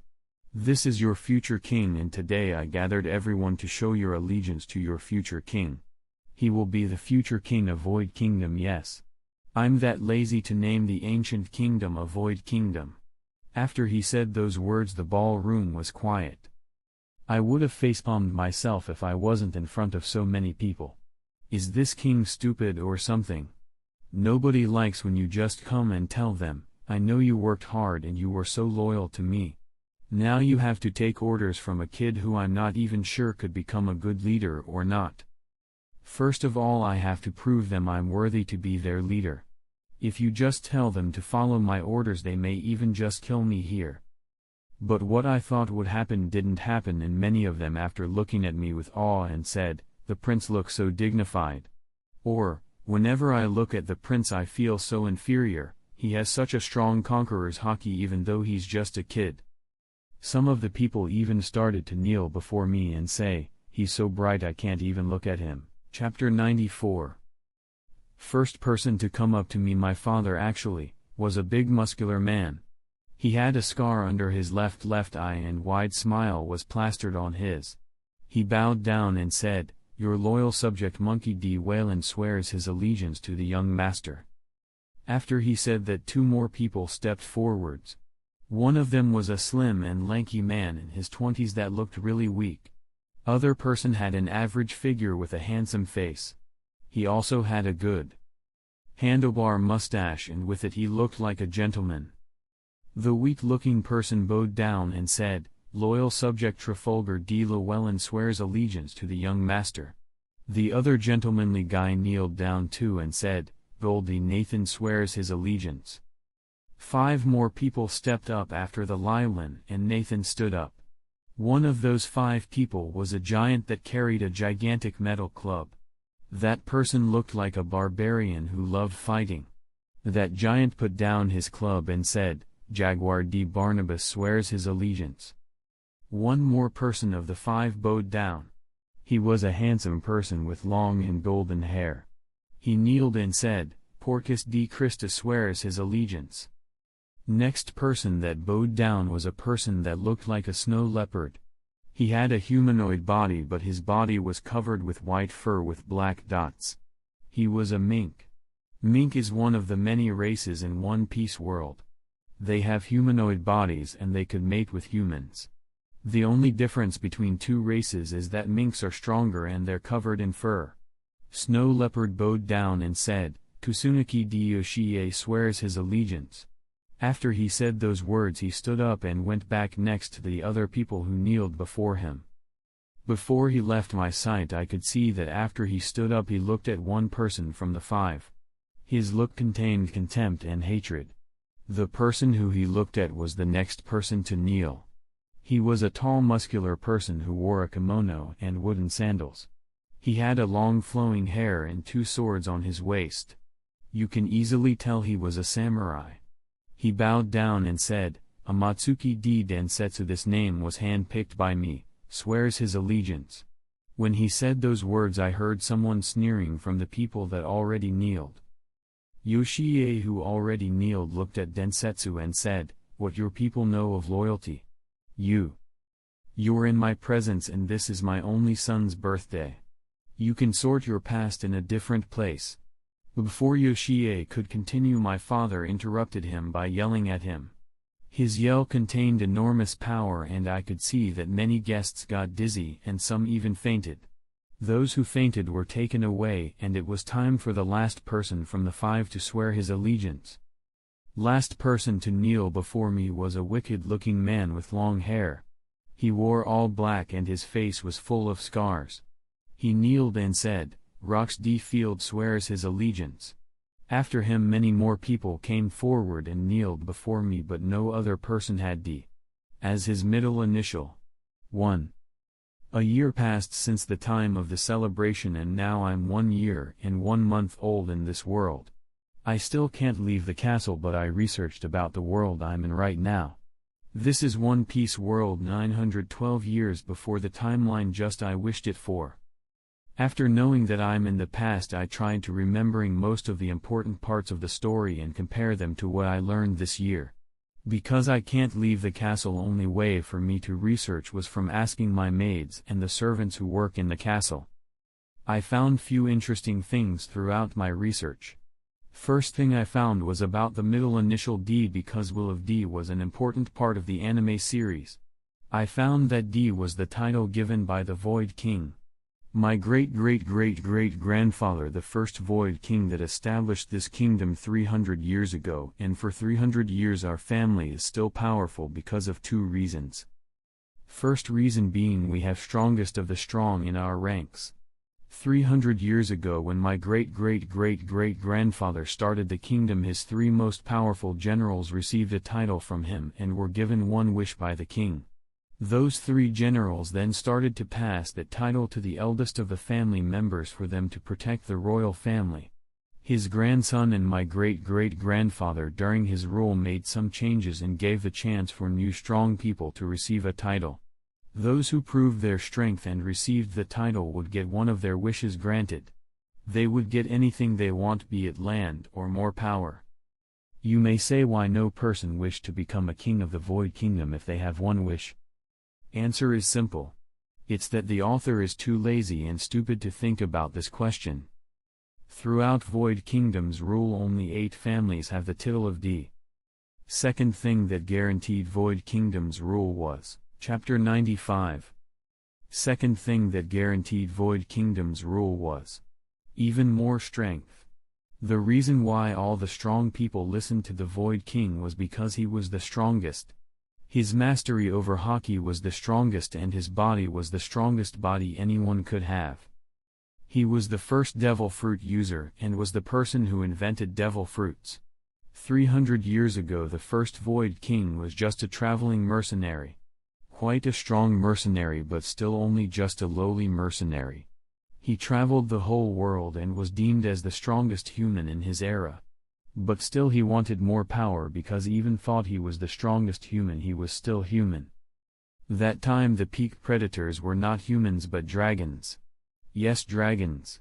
The first Void King killed one using his full effort and somehow he made a devil fruit. I don't know particulars, but he was the first devil fruit user. His devil fruit was a Zoan-type dragon fruit. I don't think it was the fruit that Kaido ate, as the dragon depicted in the pictures of the castle was a Western dragon. Kaido, one of the 4 emperors of the sea, had Eastern dragon devil fruit. But because the dragons existed, maybe Kaido is an Eastern dragon who ate Oni fruit. Sorry I got into tangent, let's continue. But most important thing about devil fruits is that there is only one type available. In the series there were 3 types of fruits, Zoan, Logia, and Paramecia. Zoan turns you into animals. Logia turns you into an element. And all the other fruits that didn't fit Logia or Zoan types were dumped into Paramecia. Those 3 types had subcategories such as prehistoric Zoans or special Paramecias. But now there is only one type available. I asked maids about fruits and all their answers were that they turn you into animals. I had few theories about it, and when doing so I was interrupted by my father entering my room. He was wearing a warrior attire which was not like his usual clothings covered with gold. He also didn't have his golden crown which he always had on his head. He had 2 swords in his waist, and as he entered the room he looked at me. He said, "Kid, hurry up and let's go. Today you will see wonderful things." After he said that, he started to pull me by my hands and dragging me to somewhere. We exited the castle as I started to look around the outside. It was the first time I left the castle and I started to observe my surroundings. When I thought we would be walking down the city, I was disappointed as my father started to jump and walk on air. He was using a Geppo technique which allowed people with extraordinary leg strength to jump on air and traverse by flying. From the sky I saw the city that was full of life and cheerful people. I saw many different races in the city. I saw minks, humans, long limbs, and fishmen. I just couldn't hold my saliva escaping my mouth. After 30 minutes of flight he finally landed us on an island. Something weird I saw was that weather was normal throughout the flight, meaning that we are not in Grand Line. I looked at my father and asked, "Dad, where are we now?" He looked at me smiling and said, "We are on an island next to the capital. This is a special breeding place where the special animals live." I looked at him and asked, "Special?" He answered by saying, "Yes. Very special animals live here." After he said those words, I heard a roar and saw a giant flying lizard was flying towards us. My father looked at it and said, "Miriam, you will be the king after I retire, and you will lead our kingdom. To rule a kingdom you have to be the strongest, and to be the strongest you have to first experience the real strength. When I was your age, my father, the strongest creature in this world, brought me here. He showed me his strength and gave me a task to overcome him. Today I give you the same task to overcome me. But before that you have to see and experience real power, so that you can never get lazy and strive for greatness."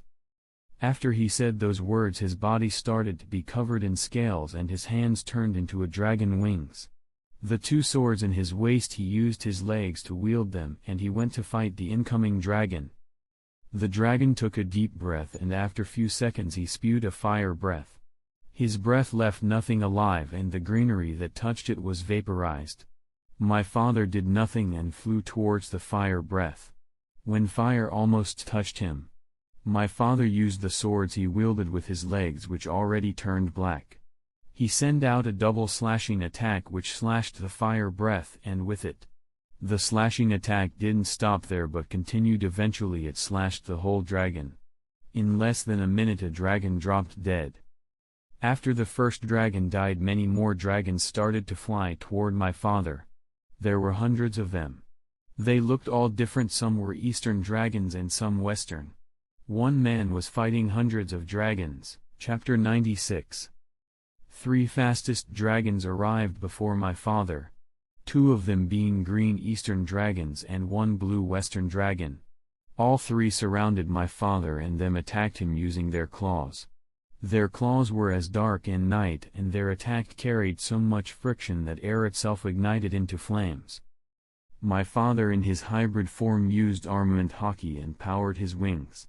He then spun those wings and killed attacking dragons who touched his wings. When they touched his wings they just exploded like a bomb was put inside of their bodies. After killing those 3 dragons he went and started slaughtering other dragons. Most of the dragons he fought knew how to use armament hockey, and from look of it they were proficient in it. But in front of my father's armament it was like comparing a paper sword to the titanium alloy sword. I have no idea if there's that kind of swords, but titanium alloy sounds cool. In just 3 or so minutes half of the dragons were killed and other half started to run away. When I thought it ended I heard the roar far more powerful than before. I saw a gigantic eastern dragon whose size was as big as half the island. Even when I saw the island from the sky with my father it was gigantic. Now this dragon is as big as the half of the island. Dragon opened its mouth and said in old woman's voice, "You humans have infinite greed. Your ancestors killed all of my siblings to just make some fruits of it. And even after so many failures you still want to recreate that damned fruit. We never done anything bad against you, but your race took it as we were pushovers. You pushed us out of our houses into this small land. Now you come here every 50 or so years and try to kill us. What did we ever did wrong?" My father looked at the old dragon and said, "You didn't do anything wrong, you were just weak. I killed so many of your kin because they would become food for my child. You have to be proud that your power could serve him so that he can be stronger." Old dragon answered, "You call yourself strong? Don't make me laugh. All of your power comes from that damned fruit. You killed my kin to make it, and now you say that we are weak? The only reason you can kill us because of that damned fruit." My father calmly said, "Yes. The fruit was made from dragon's body, but when I ate it, it became my power. I have full control over it, and I'll show you that control." After he said that, his body started expanding and he fully became a dragon. He wasn't as gigantic as the old dragon, but I could feel a scary vibe coming from him. His full dragon form was that of a brown western dragon. It looked like normal dragon on the outside. My father started to breath full of air, and after few seconds he spewed out a waves of flames. He aimed it at the ocean, not at the dragon. When the fire touched ocean, I could see a water vaporizing. The fire breath was super long, and after it ended I could see a long and gigantic hole where all the water vaporized. That hole stretched till the horizon, and its width was as big as the islands. My father looked at old dragon and said, "I can easily kill your whole race with just my fire breath. I can destroy this whole island. You weaklings better listen to me and just become a fodder for my family." After he said that, I could see a sadness in the dragon's face. Its face was full of emotions. I could see fear, hopelessness, and despair in its face. Dragon was so fearful that he couldn't even think about rebelling. Then my father looked at me and said, "Son, one day this power would be yours." My father turned back into a human and started to jump/fly towards the capital. When we came back, he asked me follow him to the throne room. Sitting in his throne, he asked me, "What did you learn today?" I bowed and said, "My dear father, today I learned that this world is divided into two types of beings: the weak and strong. The strong rule over the weak, and weak has no right to rebel. They can only be a fodder for the strong. I also learned that the strong should never get complacent. If they get lazy or do not try to grow, they can only be weak. The dragons who once were the strongest just became complacent.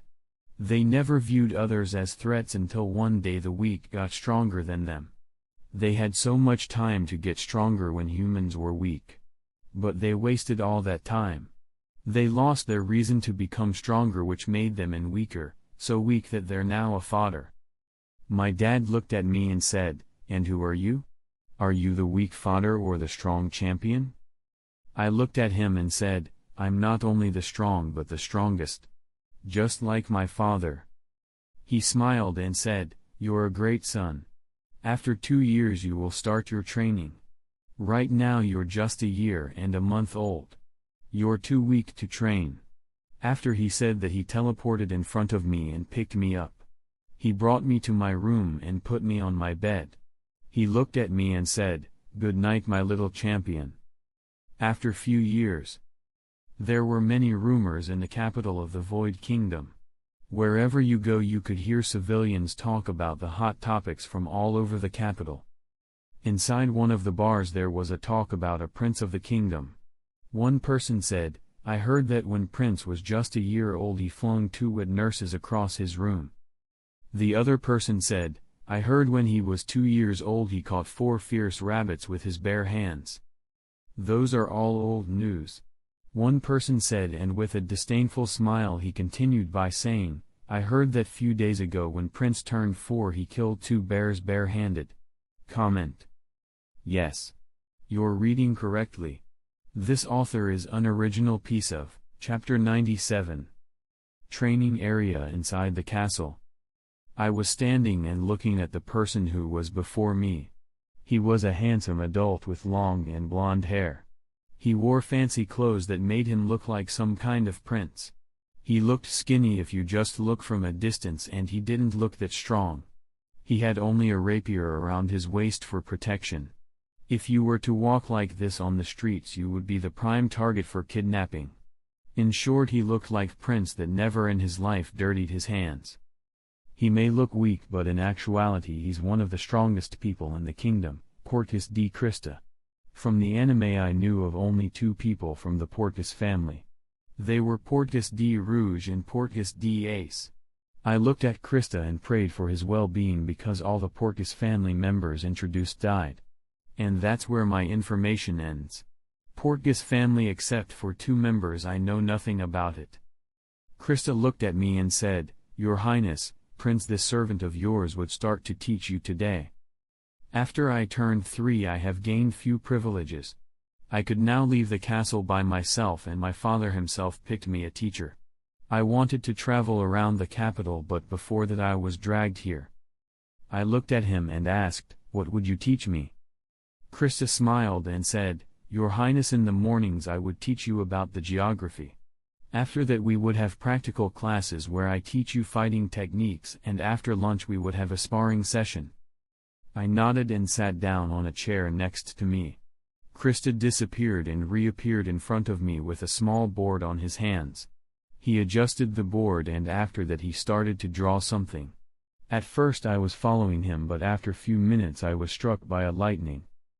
I couldn't follow what he was saying because the map he drew was missing an important part of the whole One Piece world. That being a red line. The red line is the One Piece world's only continent that stretches across the entire world, from north to south, along the equivalent of Earth's prime meridian. The red line is like a group of islands connected together. The red line that crosses the Grand Line has its own summer, winter, spring and fall islands. If there is no red line in this time period, it means that someone somehow built it. The red line is said to be 10,000 meters deep from ocean level to Fishman Island. At the same time, it is high enough above sea level to be considered impassable, and it is indestructible, meaning that it is almost impossible to pass over it or under it without using either of the entrances. The person/organization who built it has to be quite powerful. I have to make a plan how to counter-attack him/them. The geography class ended quickly and I had the basic idea about the islands around the capital. I also learned that there was no calm belt and no Grand Line. Because red line and calm belt doesn't exist, Grand Line too wouldn't. All the seas were connected during this time period. After learning about it, I had the basic idea how the red line was built. Most likely red line was built during the fight against Void Kingdom. I'm not sure who built it, as both sides could do so. Void Kingdom might have built the red line for protection, or it could be the work of the world government, an attempt to trap the kingdom. I'm not sure which side built it, but I know that for next 900 years the red line will stay strong. The next class was skill training. Krista disappeared and took all the equipment with him.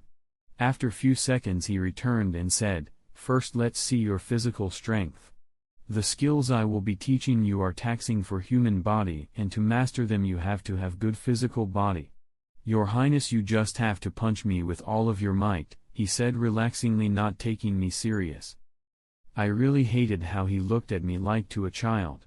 Even thought I was 3 years old. I was still in my arch-human form. I had the body as strong as adult fishman. I took a deep breath and jumped towards Krista. I sent a punch towards his stomach. He was surprised by the amount of force in a punch, but soon he nodded and said, "You have a lot of power in your body, Your Highness." As expected from the prince. I'm not good at assessing power levels, but I think you're as strong as adult fishman. Not good my ass. You're the best at it. From just a punch you already knew how strong I was. My punch was like an ant's bite to you, and normal people couldn't differentiate between different levels of ants' pain of bite. To them all the ants' bites are harmless. But I really hate this weakness of my arch-human form. I have no limits, just like my chimera ant form, but I have to wait to get stronger. I get stronger the more I age, meaning I'm not the stronger when I'm a child. Krista smiled and said, "Your Highness, the first skill I would be teaching you will be Geppo. One of the 8 Rakushiki techniques. All the Rakushiki techniques were developed by the first Void King when he was a mercenary. You might have already seen it when your father traveled. So the Rakushiki techniques were developed by the Void Kingdom? This is interesting. Hey hunters. Just a quick break. Let's jump back in. Chapter 98. The Geppo is a technique that allows the users to actually jump off the air itself, allowing them to stay in the air for much longer than usual. It is one of the techniques shown in the anime quite prominently. It was first used by CP9 members. CP9 was a secret branch of the world government. They work as spies for the world government.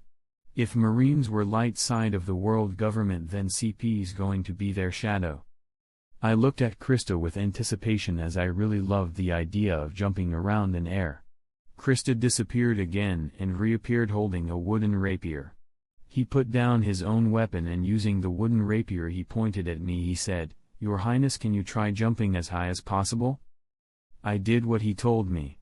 Using all my leg strength I jumped 6 meters above ground. Krista looked satisfied and said, "All the Rakushiki techniques are only possible to use when your body reaches superhuman level. Your Highness, you're just 3 years old, but you already have such a strong body, so no training would increase your physique. Your training would consist of trying to dodge my attacks. You can't use your hands and dodge sideways. Only way you could dodge during the training is by jumping."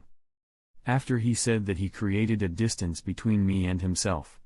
The took a stance and sent a piercing attack towards my thighs. The attack wasn't fast, so I easily dodged it by jumping.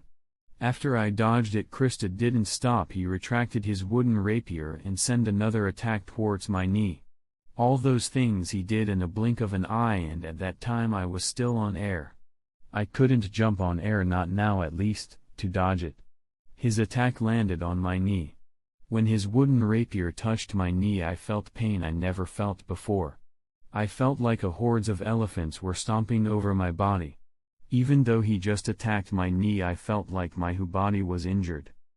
With a sadistic smile, Krista said, "The best way to learn any skill is by pain. Your Highness, can you stand up and let's continue? We have 2 hours to train and we can't waste your precious time." When I just stood up, other piercing attack was coming towards my other knee. I again jumped but was hit by the second attack. Just like that, the 2 hours have passed and it was time for lunch. Krista smiled and said, "Your Highness, the lunch is prepared. Your dish was sent to your room. I hope you have a great meal. I'll see you after lunch." After he said that, he disappeared. I didn't move even after he left, not because I wouldn't but because I couldn't. I couldn't move my body at all. After an hour, Krista reappeared and said, "Your Highness, are you okay?" I couldn't move my head, but I could still talk. I answered by saying, "Let's cancel the sparring session. I sadly can't move my body." I couldn't see what expression he had, but I heard him say, "As you wish, Your Highness. I will see you tomorrow." After he said that, my surroundings became quiet. Looking at the sky, memories flooded my mind. The memories of my uncle from the first life. Memories of us going on picnics, lying down and looking at the sky. Using all of my power, I stood up. My whole body shaking from pain, I went towards my room. Every step I took was unbelievably painful. In a training hour inside the castle, 2 people were fighting on air. One was a handsome young man with golden hair and other person was a small kid around 4 years of age. Both of them maneuvered around the air. When one of them attacked, the other would try to dodge and attack the other's weak spot. The blonde young man attacked the kid with his rapier. His rapier was coming towards the kid's shoulder. The kid moved his legs and with a jumping movement using his legs, he easily dodged the young man's attack. Not only did he dodge the attack, but he also attacked the blonde young man using his sword. They kept fighting for few minutes, none winning or losing. After the fight, blonde young man looked at the kid and said, "Your Highness, your mastery over Geppo reaches perfection in just 11 months. This was far faster than me, who took 14 months to master Geppo. You truly deserve the title of the prince. Sadly, I have to leave for a mission, so I can't teach you. But don't worry, His Highness the King already prepared a new teacher for you." The young kid looked around to see so-called teacher. And out of nowhere a person appeared before the two. Chapter 99. After training with my arc-human form, I encountered one more problem with this race. And that is that I have a weak learning capabilities. When I was training in Geppo, it took me more than 10 months to fully master it. It was extremely slow for a person who is a higher life form like me. After researching it a bit, I learned that I had a strong learning capability, strong for a child at least. Arc-human is a higher life form of human race, meaning that I have advantages of the human race and also disadvantages of it. I have a high intellect for a 3-year-old. But I'm still a 3-year-old in this world. Human babies are extremely weak because of the lack of danger for them. In my old world, for the first 2 months of life, babies can't lift their heads without help. They usually roll over for the first time at about 4 months, and sit up at around 6 months. The humans in this world are far stronger and more adaptive, but they're still a dominant force in this world, making the next generation lazier and giving them the same weaknesses. After learning more about my race, I came up with a hypothesis of why my learning capabilities are so weak. They're weak because I am just a 3-year kid. Even thought I'm Arc-human, I still have weaknesses of humans, which is I'm weak when young. Of course I have evidence to support my claim. Few days ago during the night I tried using Ultimate to age myself into a teenager. Biokinesis was one of the quirks fused to make Ultimate so it was easy to age myself. What happened was truly terrifying. When I turned myself into a teenager I felt enormous power. Even thought I never trained other Rakushiki techniques, I felt like I could easily use them. When I tried using those techniques I accidentally destroyed my room. I hurriedly de-aged myself before anyone came. The first person to come was Krista. Just few seconds later my father too appeared with other guards following him. I made up some nonsense about some bomb being placed in my room and it exploding, destroying my room. All of that led to this moment where Krista is leaving for a mission. He was instructed by my father to investigate the person who placed bomb in my room. And I was given a new teacher. My new teacher was a person wearing a black robe with black mask that covered his mouth. He had a long dark and messy hair. I couldn't see his mouth, but his eyes and cheeks were covered with scars. His hands were too covered with scars. He was one of the strongest people in the Kingdom Rock's D field. I knew almost nothing about Rock's family too. In the series just one person was mentioned to be part of it, Rock's D Zebek, and the only known thing about that person was that he was strong. When Rock's D field came near me I could feel an ominous aura coming from him. He came near me and kneeled. With his hoarse voice he said, "Your humble servant greets His Highness the Prince." I looked at Krista to ask him about my new teacher. When I looked towards the place he stood I was welcomed by the absence of the person I needed. I looked at Field and said, "Will you be teaching me from now on?" He raised his face and said, "Yes, Your Highness. You will have the same schedule as before to make it more easy to adapt to the new teacher. Today's lesson ended and I will start to teach you tomorrow. But today I want to see your progress and I will humbly ask you to spar with me." I nodded at him and made a distance between us. I took out my sword and was ready to fight. Before we started, however, I heard Field saying, "I request Your Highness to not use your sword so that I wouldn't kill you accidentally." When I heard that I was pissed. How can he talk like that to me? I threw away my sword and looked at him. He nodded and started counting from 3 to 1. When he finally finished counting I used Siri to teleport in front of him. When I turned myself into a teenager I tried using all the Rakushiki techniques and the first and only technique I used that time was Saru. That time my Saru was so strong that with just using it I destroyed my room. The Saru allows the users to move at extremely high speeds in order to avoid attacks, as well as to attack at higher speeds and with greater power. To use it I have to kick off the ground at least 10 times in the blink of an eye. When I did so in my room because of my monstrous leg strength I destroyed my room when I kicked using my legs 10 times. Even after returning myself into 3-year-old body I still had the experience of using it. From that experience in just few days I now could easily use Saru. I did not master the technique but I am more proficient than normal person who trained in Saru for many years. After I teleported in front of Rock's D field I attacked him using my elbow. After mastering Geppo I made a new technique using it.